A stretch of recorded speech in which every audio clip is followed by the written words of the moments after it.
Western Pennsylvania is full of incredibly creative, cinematically thinking people. In fact, as I record this episode, I just came from a whole day on set working on a film with a bunch of amazing, talented people. It was my first time as an assistant director, and it was phenomenal. Now, from my first time as an assistant director, let's talk about one of the most legendary directors and one of the most groundbreaking directors of all time by taking a trip back to his hometown.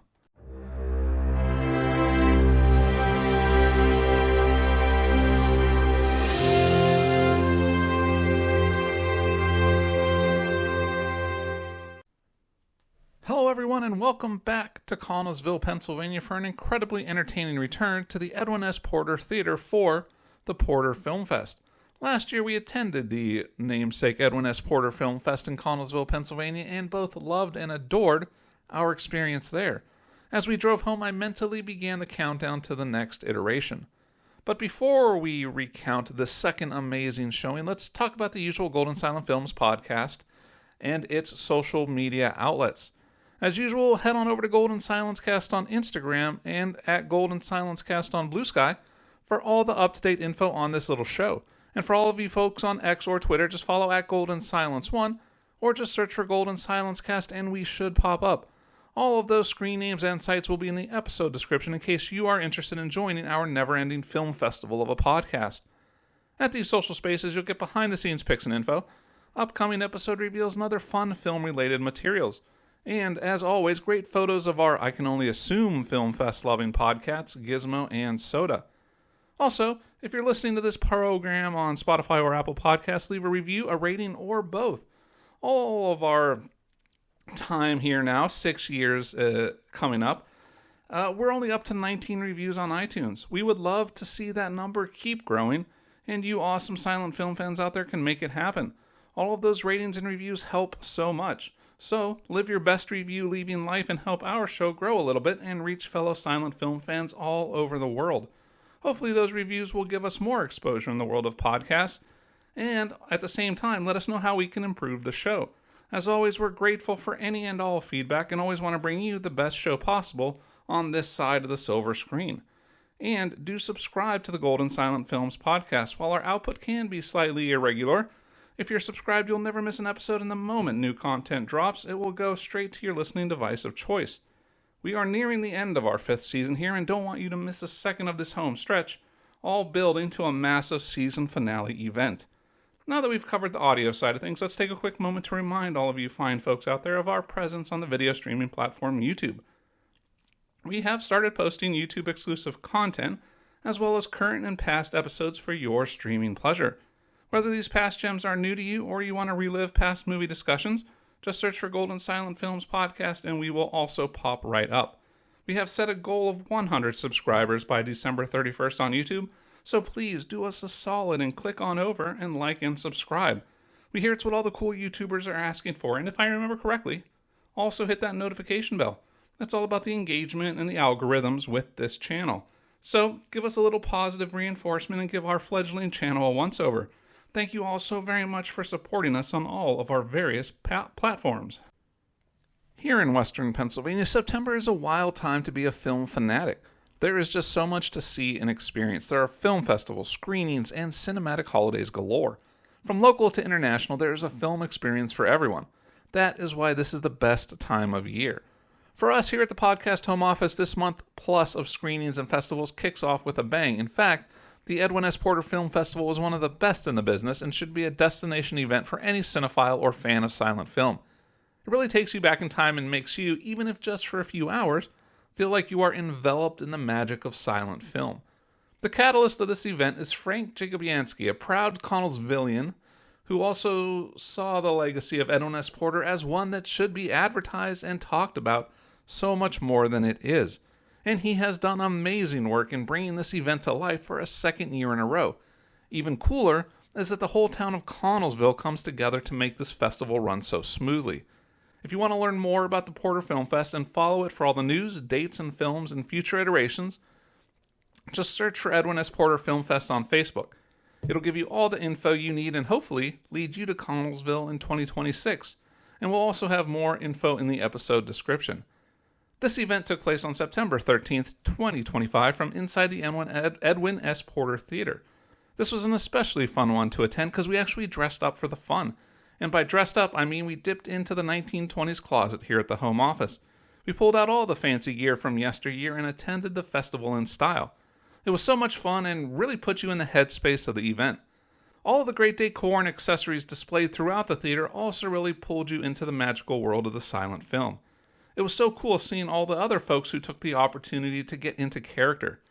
This would not be a complete episode, though, without a mention of my friend Barry, who looked incredibly fabulous and was a big part of bringing the podcast into contact with Frank in the first place. So shout out to you, Barry, and you looked fantastic. There was so much to put you in the mood here for movie magic all evening long. But the general vibe of everything wasn't enough. You need look no further than the Peacherine Ragtime Society Orchestra to do the trick.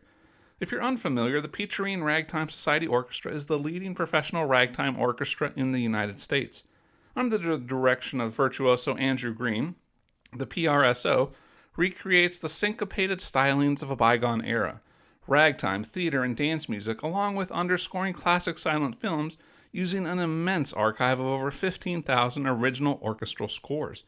The group has performed at some pretty amazing venues.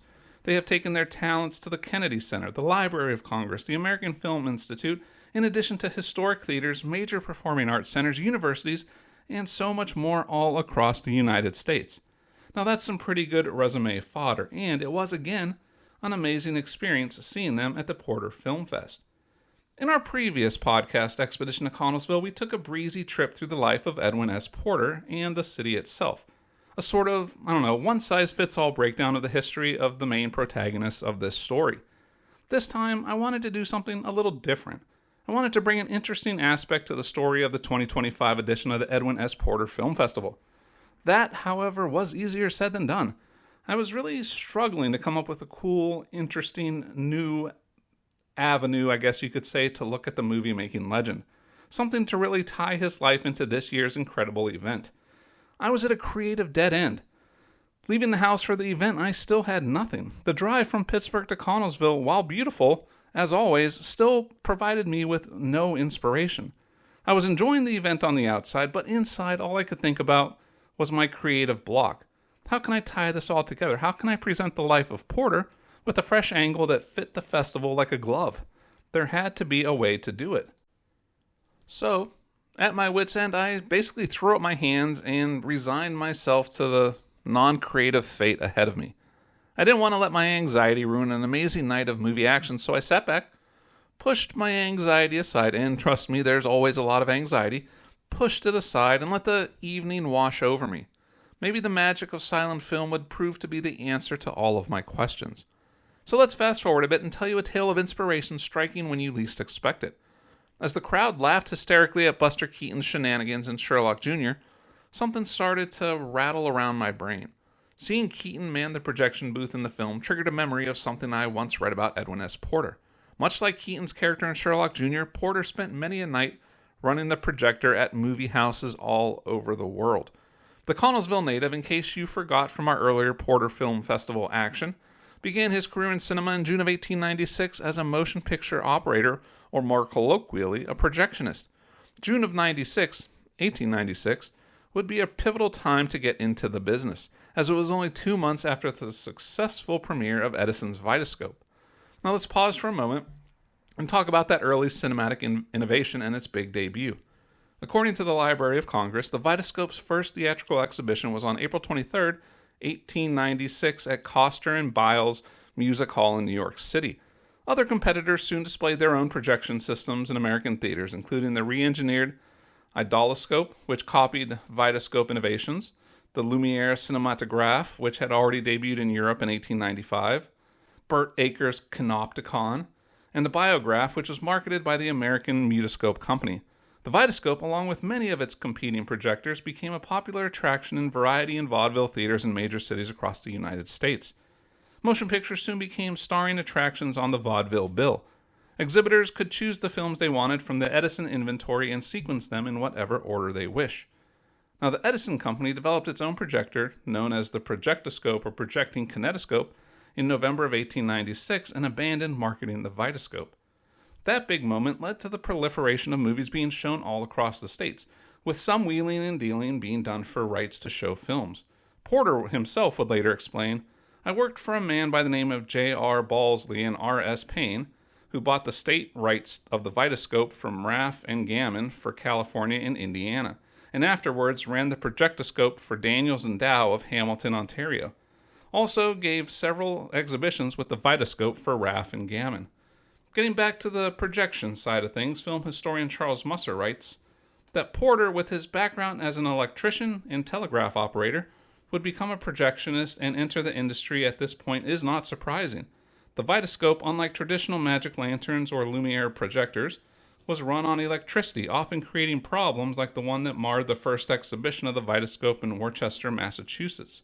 Porter's experience as an electrician gave him the necessary qualifications as a projectionist, putting him on the road to not only to California, but to South America and the Caribbean as well. The expertise of Porter was incredibly in demand in these early days of cinema. As Charles Musser mentioned earlier, the tech guru and naval veteran Porter would parlay his abilities and knowledge into worldwide travel, which must have been wild to hear for his friends and relatives back home in Connellsville. Musser explains, Edwin Porter, who had come to New York City to work for Raff and Gammon during the fall of 1896, followed White and Webster in the general exodus from the Vitascope Company. He was soon running a projectographer, Harry J. Daniels, and a man named Dow of Hamilton, Ontario. Daniels was a specialist in ventriloquism and catch-as-catch-can showmanship. Undoubtedly, he provided a lecture to accompany the pictures Porter was responsible for projecting. Together, they traveled the Caribbean, which Porter may have known from his naval stint. In March, they were reported to be exhibiting in Barbados. Porter was one of many independent exhibitors crisscrossing the North American continent and the world, showing films to people who, for what was more often than not their first time.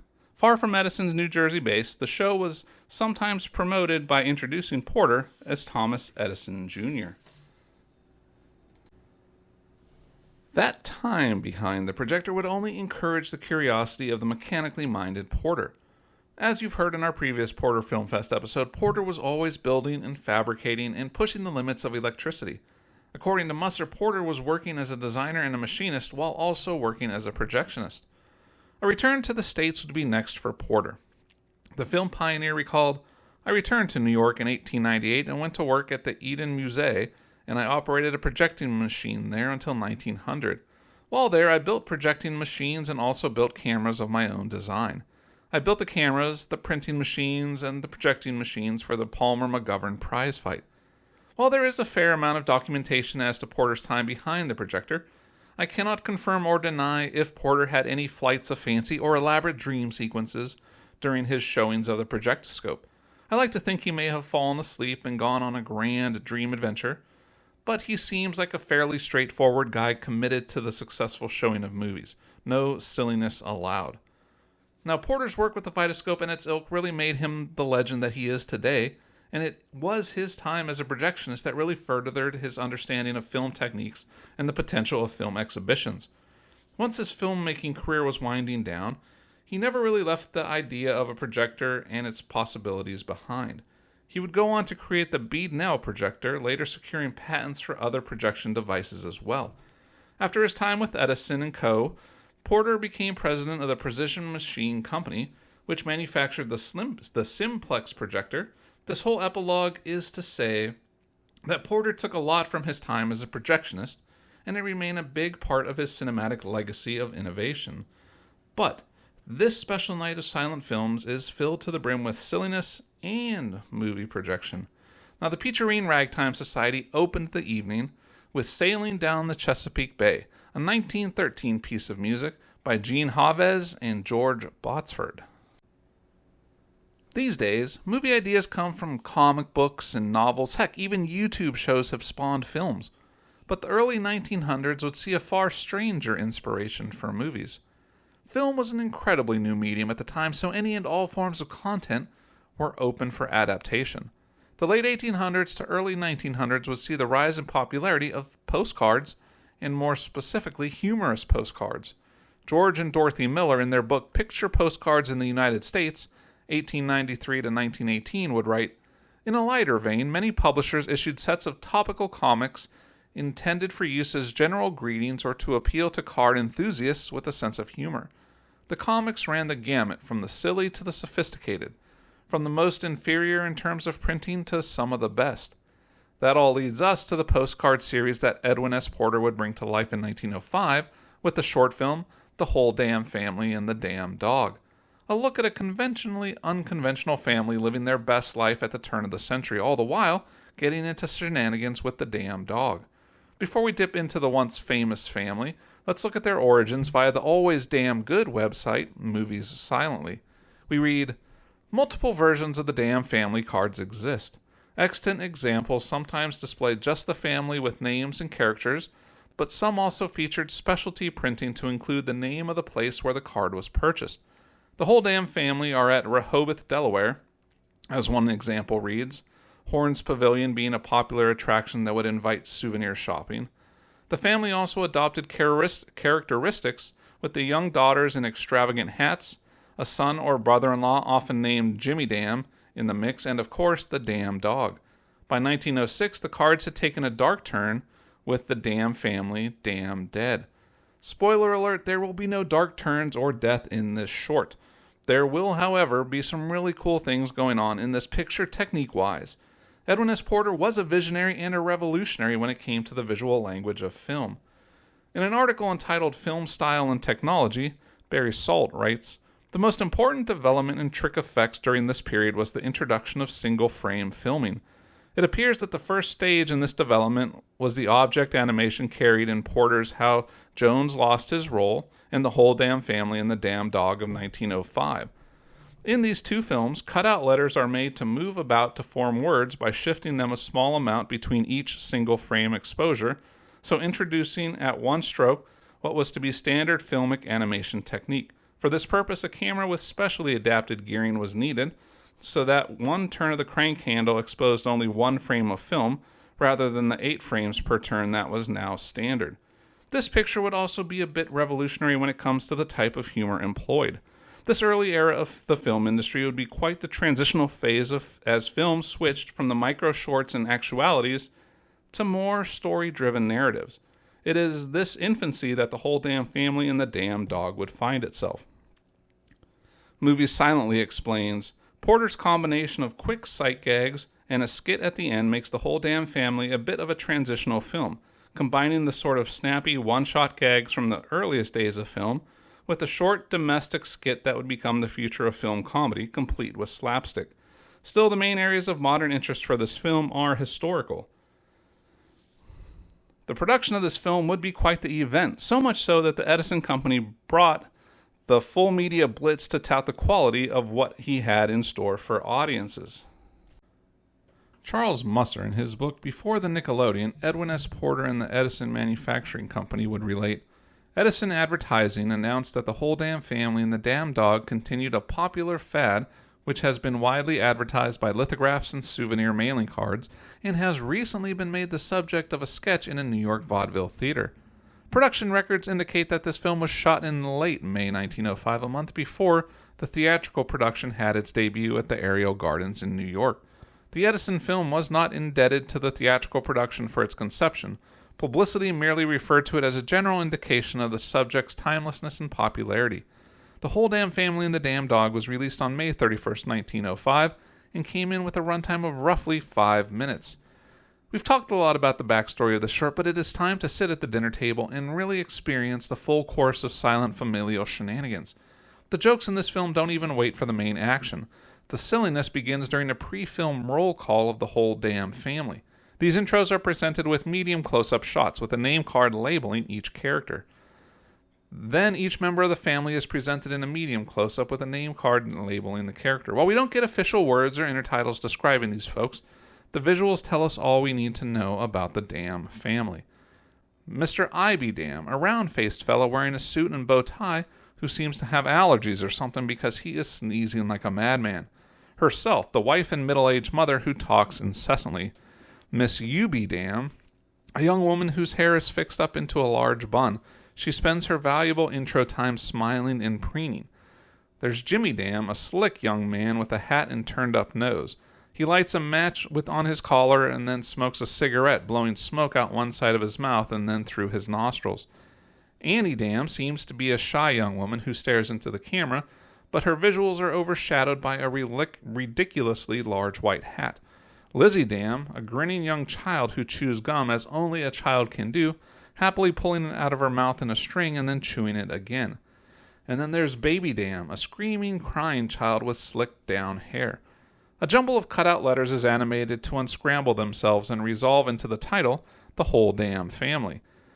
That was some really clever reconfiguring here, as if, just for a moment, scrambles to the words Mad Family before swirling all around to end on Dam Family.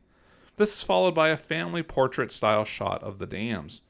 According to Patrick Robertson from the Guinness Film Facts and Feats book, we learn, little attention was paid to makeup in films before the advent of the close-up. The earliest motion picture in which it is apparent that the actors are wearing makeup, other than blackface or whiskers, it is Edwin S. Porter's The Whole Damn Family and the Damn Dog, in which the cast are made up to create the illusion of family resemblance. Now all of that zaniness is followed by one last intertitle reading, and the Damn Dog. This was a really cool bit of animation and filming because under that caption, a number of white shapes whirl around before settling into a silhouette portrait of a dog. The dog's tail wags, and then a silhouette of firecrackers are attached to the tail. The dog explodes back into its component parts, and the caption is blown off screen. The show starts in earnest with the family sitting around a table eating dinner. The dog is situated in the father's chair. Mr. Dam shouts at the family, voicing his displeasure at the dog's presence.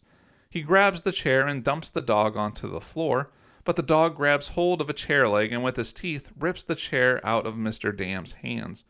In an odd set of circumstances, the scene appears to reset in an apparent retake. As a viewer, it was pretty jarring and very unexpected. We'll get into the lore of that strange redo momentarily, but on screen this time around, the dog jumps onto the floor and exits the scene.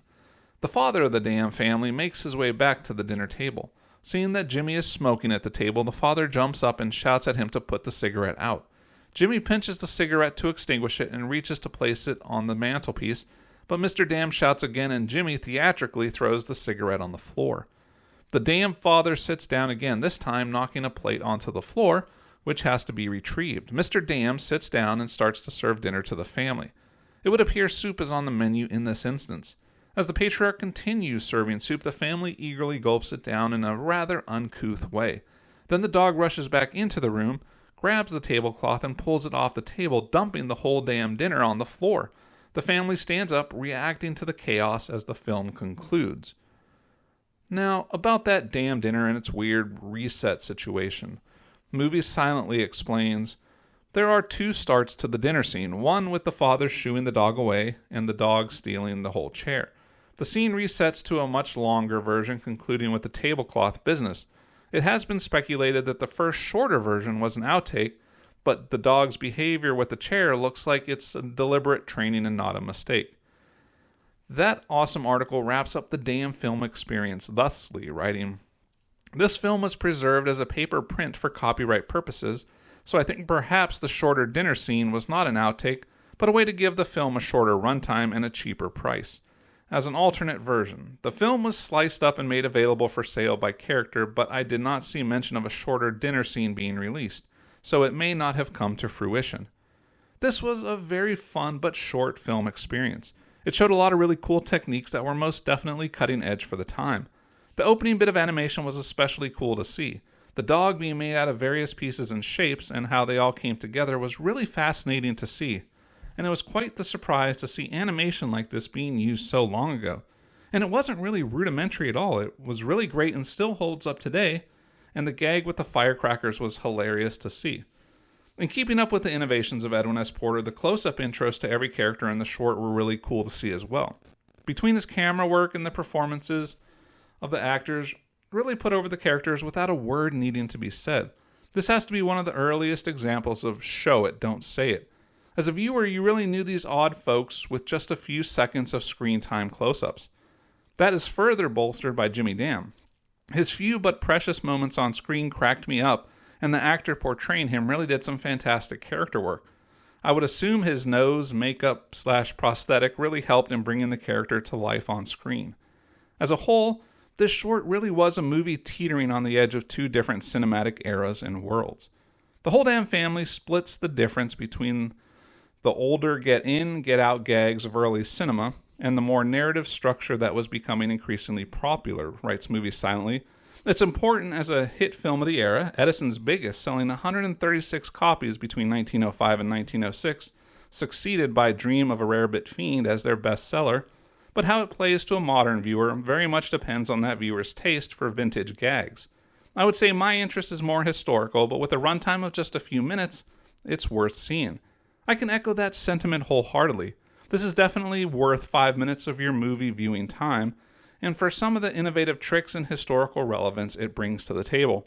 If you want to check it out for yourself, look no further than YouTube. With all of that being said, let's leave the dinner table and travel back in time 2 years to January of 1903 and the release of The Life of an American Fireman. This film, also directed by Edwin S. Porter, would set the stage for the legendary Great Train Robbery to be released later in 1903.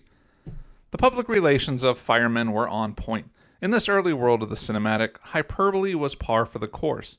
Not that Life of an American Fireman was trash, because it most certainly wasn't. But the ads for theater owners and newspaper articles of the time really pushed this flick to the moon. In an article for the William L. Clements Library at the University of Michigan, we see the excitement surrounding the picture.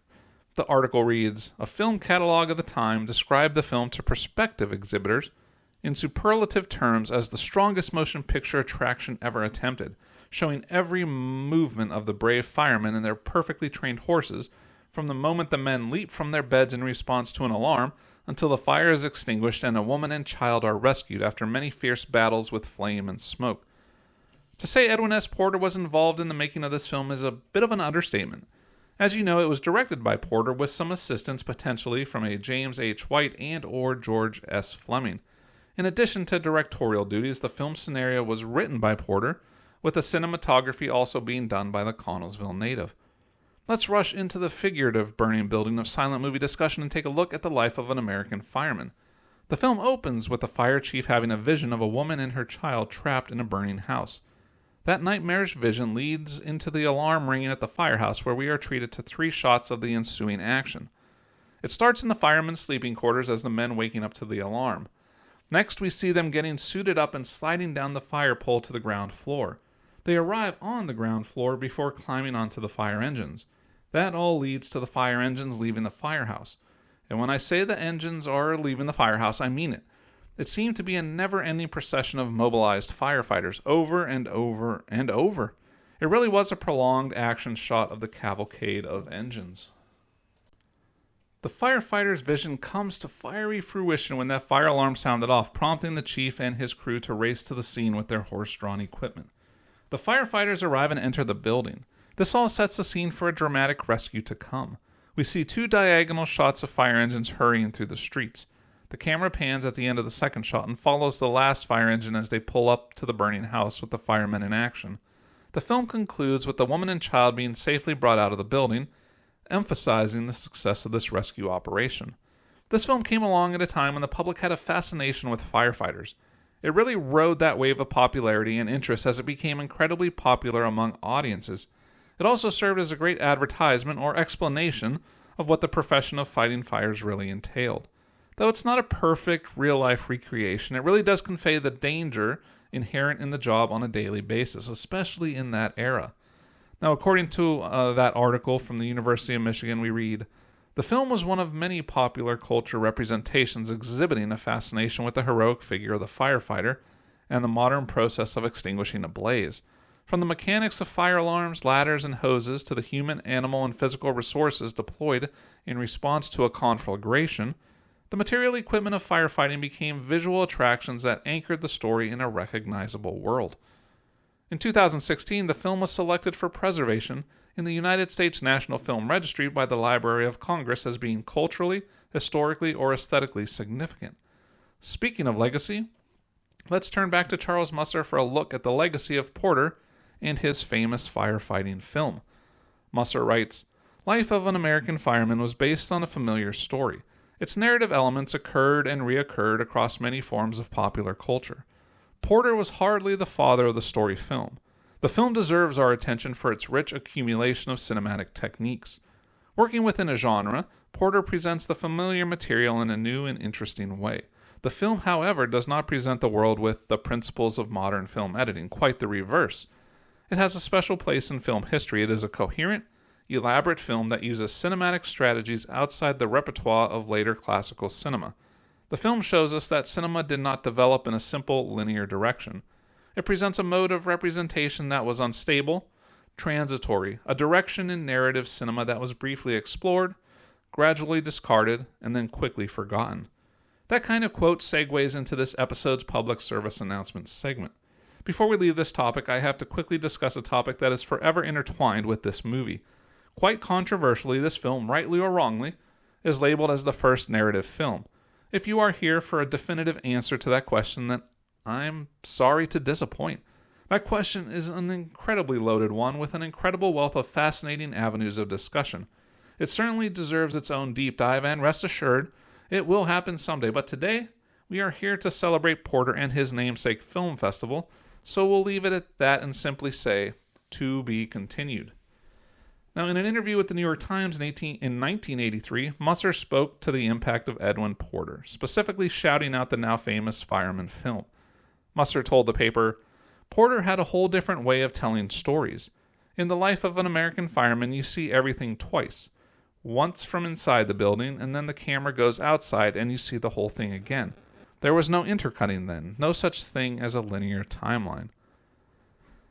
So, with Life of an American Fireman wrapped up and put out, attention turns back to the Peacherine Ragtime Society Orchestra as they entertained the audience with some real change music. In this instance, the musical selection A Greasy Rag, an oily proposition from 1912 by L.A. Clark, yeah. With that fiery ladder climb of film behind us, let's skate into the next film that was enjoyed by everyone at the Porter Film Festival. That would be the 1916 comedy short The Rink, starring everyone's favorite Charlie Chaplin. This cinematic skating adventure was released on December 4th, 1916, and was directed by Chaplin and starred Edna Purvis, Eric Campbell, Henry Bergman, and Albert Austin, in addition to Charlie Chaplin, of course. In an ad for The Rink, the Mutual Film Corporation extols the virtues of Chaplin's latest and greatest by saying, "Charlie's adventures in a skating rink, as pictured in his latest release, prove the versatility of this clever filmmaker. He is creating new situations, inventing new business, enhancing his own popularity with each new production." Speaking of the Mutual Film Corporation, let's talk about Charlie's arrival there for a moment. This chapter of the tramp's life really made Chaplin a household name, and with that gave him a sizable paycheck. The Rink came out a few films into the contract. Overall, Chaplin would make 12 films for Mutual between 1916 and 1917. Chaplin would later say of his arrival at Mutual, "On the evening after signing the contract, I stood alone in Times Square and watched the news flash by. Chaplin signs with Mutual for $670,000 a year. I read it objectively, as if it were about someone else." According to CharlieChaplin.org, the genesis of this short and its focus on skating can trace its lineage back to the Fred Carno days. The article reads, "Chaplin developed his skating skills while employed by Fred Carno in the British music halls, and the film was superficially inspired by the Carno sketch Skating, which had been partly written by Sidney Chaplin. In this flick, Charlie is a bungling and oftentimes clumsy waiter at a fancy restaurant. We see Charlie serving a patron, the hot-tempered Mr. Stout, played here by Eric Campbell. In a series of funny gags and eventual punchline, Charlie determines his bill by examining what he has spilled on his suit. To do this, he takes a look at the soup, spaghetti, melon stains, and other remnants on the sloppy eater's shirt front, tie, and ear. Though not an especially competent server, Charlie is an outstanding roller skater who wows at the nearby roller rink on his lunch breaks. He meets a girl there, portrayed by Chaplin regular Edna Purvis. Charlie rolls in and saves her from the unwanted attention of the same Mr. Stout he served earlier in the restaurant. The grateful girl, in turn, invites Charlie to a skating party. The skating Chaplin does in this film is wild. Even today, I don't think the high level of skating and comedy could be so artfully and perfectly combined. I am by no means the only person to think that. In an article for Travel Anch, writer Trav SD writes, because the piece de resistance of this film is set at a roller rink, and it becomes a showcase for Chaplin's astounding talents as a roller skater, as if the guy didn't have enough other skills, pantomime, acrobatics, dancing, playing the violin, he is a superb top-level trick roller skater. If he had never done anything else in his career, he could easily have just been a roller skating performer in a vaudeville act and been the top man in his field. How many movies can you put that in, though? Just a couple. There's this one, and Chaplin later trots the skating out again for modern times 20 years later. At any rate, it's a glorious thing to watch, not just funny, but graceful and beautiful, because this is, well, Charlie Chaplin. Charlie accepts the invitation and attends the party all classy-like with a top hat and tails. He again encounters the volatile Mr. Stout and eventually runs afoul of Mrs. Stout. The Mrs. Stout here is played by the Mr. Henry Bergman. While skating, Charlie accidentally falls onto Miss Stout and pulls down her skirt. What started as a fun and harmless skate party quickly descends into madness, riots, and a lot of physical comedy. And don't forget the amazing roller skating from Chaplin. The police are eventually called to restore order, but Charlie escapes by deftly rolling away with his cane hooked to the back of a moving automobile. Tristan Edelman, in an article for Medium.com, writes, the final skating sequence is a sheer joy, a free-for-all erupting in spectacular rink-based fighting and a high-speed chase on skates. The end of the rink has a ring of earlier Charlie Chaplin films, fittingly as its status of the last of his more conventional shorts, in that he ends the film the enemy of pretty much everyone. The end of that film brings us to the intermission for the event.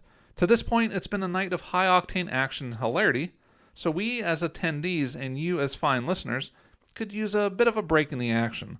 There's still a lot of great silent cinema to come, but for this little break we wanted to introduce you to the Porter in Yawk River Brewing.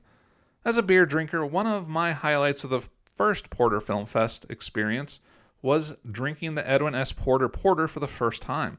It was so good, and I looked forward to having a second round of it at the 2025 Film Fest. And I can guarantee you and tell you it did not disappoint.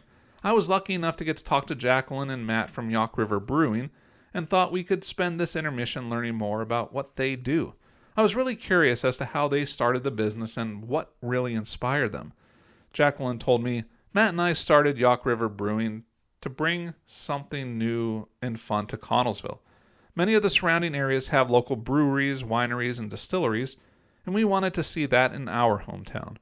We were able to partner with many local musicians, artists, and food trucks and promote their talents and amazing food options while relaxing with friends and family. I absolutely love that personal and local touch that each can from Yawk River Brewing brings, and it was especially cool to see that local flavor on display at the Edwin S. Porter Theater. The whole event is such a community affair, and it's companies like Yawk River Brewing that make it so special. And to have a cold can of Porter in the namesake theater is incredibly cool. Jacqueline felt the same way. She told me, the Porter Theater is such a beautiful location. So many people in the city work very hard to preserve its history and maintain the theater. It was a lot of fun and such an honor to be asked to make a specialty beer for the event. The artist that we used to design our labels did a fantastic job creating the perfect picture to use on our cans. It was a privilege to meet a few of Edwin Porter's family members who bought some of the cans to take home as a keepsake. Connellsville is a very special place for us. It's a small town filled with people who work hard and dedicate their time to make the community better and brighter for everyone. We are happy to always lend a hand and help in any way we can. But that brought the next question to mind. What makes an Edwin S. Porter, though? I went straight to the source for that scoop, and Jacqueline told me the time of year that the festival is held is the beginning of the dark beer season, so because there is a style of beer called a porter, and his name is Porter, made it a no-brainer for us. The flavor is a rich porter with hints of caramel and vanilla. We thought the two flavors complement each other well to make a porter. Now, if you find folks out there want to learn more about Yawk River Brewing, we'll have the links in the episode description for you to check out. Now, with the intermission out of the way, it's time to get back to the theater, and before the action can officially kick up on screen, we were treated to a little ditty from Mel B. Kaufman called Listen to This, One Step from 1916, via the Peacherine Ragtime Society Orchestra. Last year, attendees of the Edwin S. Porter Film Festival were treated to The Freshman, starring Harold Lloyd. This year, the laughs continued with the previously mentioned Charlie Chaplin and now Buster Keaton, the second and third pieces of that holy trinity of hilarity. For the Keaton lovers out there, we were lucky enough to experience 1924's Sherlock Jr. on the big screen. Production of Sherlock Jr. began in January of 1924. The filming would take place over a 3-month period with an intensive post-production experience, wrapping up in March 1924. There was quite a bit of uncertainty and discord throughout the production of this film.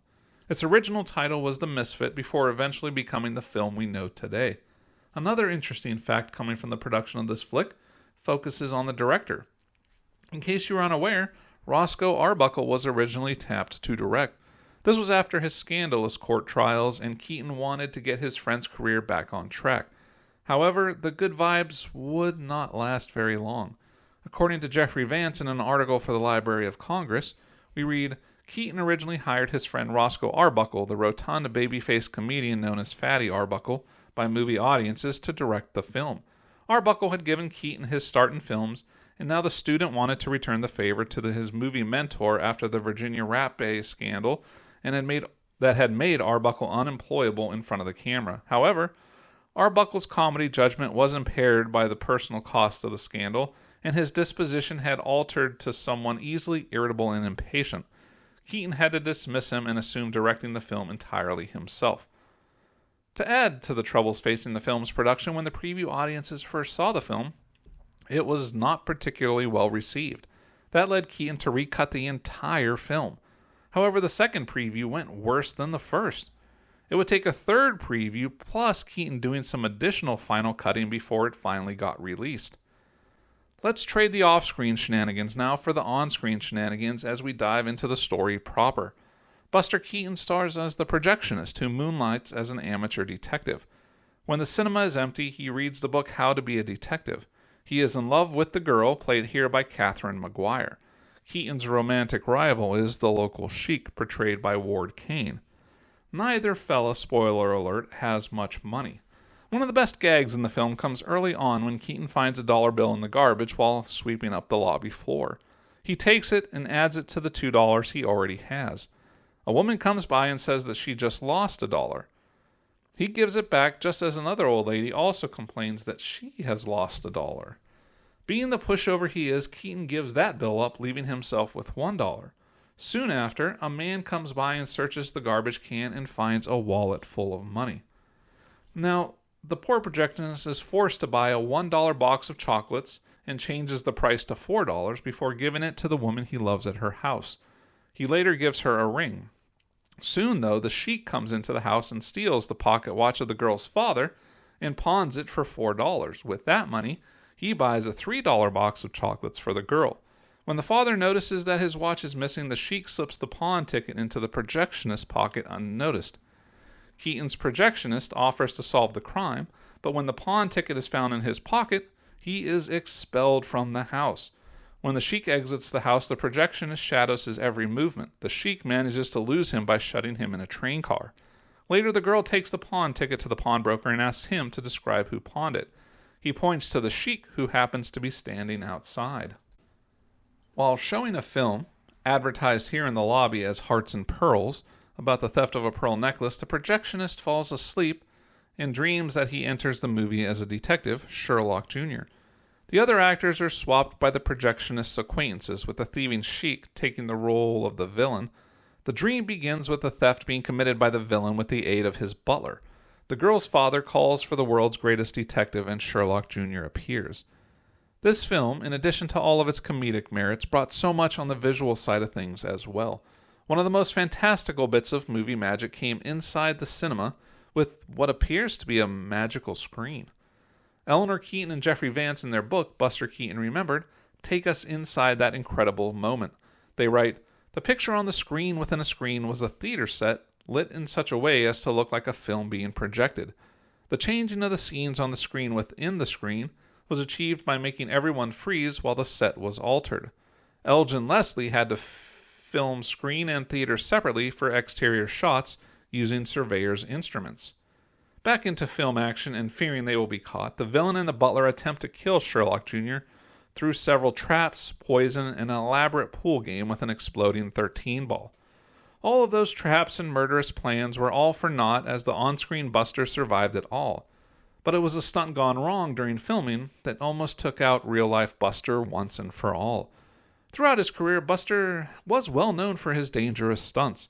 Most of the time, everything went to plan, and audiences oohed and awed, not really knowing how close Keaton was to disaster. In Sherlock Jr., a stunt went wrong, and Keaton survived, but with mere bumps and bruises. It wouldn't be until years later that he found out how bad he was actually injured. In an essay from silentfilm.org, David Johansen writes, "From the destruction of a railroad bridge with a train on top in The General in 1926, to the collapse of a house around his ears in Steamboat Bill Jr. in 1928, Buster Keaton went to great lengths to entertain his public. While his characters walked away stone-faced and unharmed, the actor often suffered serious injury. In his fourth feature-length film, Sherlock Jr. in 1924, he plays a projectionist who falls asleep and dreams he's the star of a movie about a crime-crushing detective. The scenario, with its non-stop string of stage gags and illusions, allowed Keaton to perform some of his most impressive stunts, one of which nearly cost him his life." Johansen continues, "Jumping from the top of a moving freight car, he swings down to grab the water tower's release rope. During the shoot, the water gushed out with such force that Keaton lost his grip and was thrown to the track below, hitting his head on the rail. Despite being in severe pain, the always professional 29-year-old got up and finished the scene. During a routine physical examination 11 years later, an x-ray revealed that Keaton had fractured his neck. As someone who has dealt with a family member with a broken neck, I can attest to the fact that this is a horrific set of circumstances and can certainly be life-altering. The commitment of Keaton to his craft is almost unmatched." The film rolls on, and when bad guys fail to get the desired results, the villain and butler attempt an escape. Sherlock Jr. and his sleuthing skills track them down to a warehouse, only to be outnumbered by the gang to which the villain was selling the necklace. During the confrontation, Sherlock Jr. discovers that they have kidnapped the girl. With the help of his assistant Gillette, Sherlock Jr. manages to save the woman, and after a car chase, manages to beat the gang. A couple episodes back, we talked about the team around Buster who contributed so greatly to his magical movie moments. That talented and incredibly creative team was hard at work on the set of Sherlock Jr., and it really shows. From the visuals to the gags, everything was clicking on all cylinders here. Now, for a bit of a recap, let's turn back to Jeffrey Vance in the Library of Congress for the scoop on the crew. Vance writes, "Keaton's cinematographer on Sherlock Jr. was the highly skilled Elgin Leslie, a Max Sennett veteran who worked in collaboration with another cinematographer, Byron Houck, on the film. Keaton also engaged first-rate gagmen Gene Chavez, Joseph Mitchell, and Clyde Bruckman to help construct the comedy. Keaton's working method was to plan the gag beforehand, while leaving room to improvise performing details and unexpected sparks of genius that can never be prepared for in advance. The cinematographers and art director Fred Gabori executed the film's visual effects so perfectly that cinematographers and other film technicians of the era viewed Sherlock Jr. repeatedly, amazed by its effects, to try and devise how certain scenes in the film were accomplished. When Keaton awakens, the girl shows up to tell him that she and her father learned the identity of the real thief after she went to the pawn shop to see who actually pawned the pocket watch. As a reconciliation scene happens to be playing on screen, the projectionist mimics the actor's romantic behavior. As we wrap up our look at Sherlock Jr., let's turn back to Jeffrey Vance and examine the legacy of this landmark 1924 picture and its effects on cinema today. Vance writes, "Although Sherlock Jr. received mixed reviews on its initial release, the trade paper Variety described it as about as unfunny as a hospital operating room, the film's reputation has grown over the decades. Sherlock Jr. is now beloved and closely studied text of visual comedy, an invaluable gift for students of film history as well as filmmakers a century later. Actor and producer Tom Cruise for the Mission Impossible franchise, producer and director George Lucas for his Star Wars prequels, and especially animators affiliated with Disney and Pixar, have carefully studied Sherlock Jr. to create their own breathtaking stunts in visual comedy. The value of Sherlock Jr. is incalculable for those who wish to learn and, of course, for those who wish to laugh." And that concluded the filmed entertainment portion of the evening, and what a great way to close it out. Buster Keaton is a legend for a reason, and seeing Sherlock Jr. only reinforced that in my brain. When it comes to Buster, my knowledge and experience is really, honestly, truthfully, way less than it should be, and seeing this movie really has lit a fire to catch as much of his work as humanly possible. As we left the theater, the Peacherine Ragtime Society Orchestra played the Paramount March from 1927 for a little exit music in a perfect way to bring the night's festivities to a close. From the music to atmosphere to the entertainment, this was another perfect night of history on film and in the community. There was so much to enjoy over the course of the evening, and that this podcast would be outrageously long if I mentioned every single little bit. From a selfish perspective, I love that, again, every film being shown here was new to me. Despite the fact that I make a silent film podcast, there is so much out there yet to see, and it's awesome to go into a great event like this with a clean slate, completely unaware of what's in store for me. I was living in the moment and with every other attendee, and it was really incredibly cool. It made for a true movie-going experience. It's still really tough to put into words how much I love this event. This has become one of the highlights of the silent movie season, or just any movie season here in Western Pennsylvania. This year we did things a little differently and really lived in the moment and in the past. Like I mentioned earlier, usually I'm not one to dress up or cosplay, but this year we went all in. Our look was a solid 1920s look, and it was so much fun to be dressed up and see all of the other folks dressed up in period styles. Harkening back to Barry, I can't say this enough, he looked fantastic and killed it on the fashion side of things. I love how much everyone had fun with the evening. It really shows what a great culture and environment the Porter Film Festival and Frank Jacobianski is nurturing there in Connellsville. This is the way I wish all film festivals could be. Maybe next year we can build a whole Golden Silent Films podcast contingent and make that pilgrimage to Connellsville and really give the Porter Film Fest the love it deserves. It really is the epitome of experiential entertainment and proves what cool stuff can be done when you have locals who care about their history and a populace that puts in the work to make an event like that come to life. And with that, we are bringing our Porter Film Fest coverage to a close for a second year in a row. It was a fantastic event, made even better by getting to share it with you fine listeners out there. We here at the Golden Silent Films podcast love sharing the best silent film events Western Pennsylvania has to offer, and I hope to share these experiences with you fine folks in person at some point. If you're ever at a silent event in the Western Pennsylvania region, keep an eye out for us or let us know you're going. Before turning the lights out, though, for the night, we have to thank Frank Jacobianski once again, who really goes above and beyond in putting the whole event together.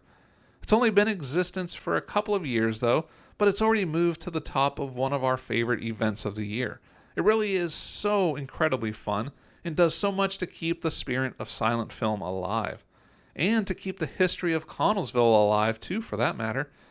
We will leave links and social media information for the Porter Film Fest in the episode description. We would also be remiss in our duties if we didn't shout out the city of Connellsville. One of the highlights of this event is always seeing the community come together to make this evening a success. It takes a village to keep its history alive, and Connellsville provides it in spades. It's really great to see, and it lifts our spirits. Everyone steps up, and that attitude is contagious.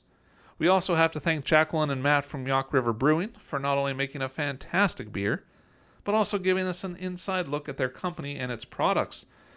It's super cool seeing local businesses step up and add their own special element to make a night of history just a little extra special. Yawk River Brewing provided that expertly and makes me circle the calendar not just for great silent films, but for also a big cold can of Porter. Show Yawk River Brewing your support by following them on all the usual social medias, which we will have noted in the episode description, and drink their great beers. You will not be disappointed. Did you enjoy this Film Fest coverage of a silent film legend? What are your favorite Edwin S. Porter pictures? What are some of your favorite Edwin S. Porter cinematic inventions? Tell us all of that and more at the various social media spots of the Golden Silent Films podcast. On that note, if you have forgotten, we are on Instagram, Bluesky, and Twitter. Let us know what you thought of this episode. What silent and silent-related movies and their corresponding festivals, past or present, do you want us to look at next? Our world of silent movie knowledge and experience is constantly expanding, and we need your input for future episodes here and beyond as our 5th season winds down. You can always find us at Golden Silence Cast on Instagram and Bluesky, and at Golden Silence 1 on Twitter, and now YouTube. And again, if you listen to the show on Apple Podcasts, Spotify, Amazon Music, or any other podcast outlet that allows it, subscribe, rate, review. And if you're watching on YouTube, like, subscribe, and comment. It does a lot for our visibility, and we love hearing your thoughts and ideas. We really, really, really appreciate all of your incredible support, and seeing how much you folks are listening only makes us want to make bigger and better, more festival-worthy episodes. And with all that being said, thank you all so much for you fine listeners, for all of your fine listening. And don't forget, the silents are golden, and the talkies, they're just a fad. And support your local film festivals.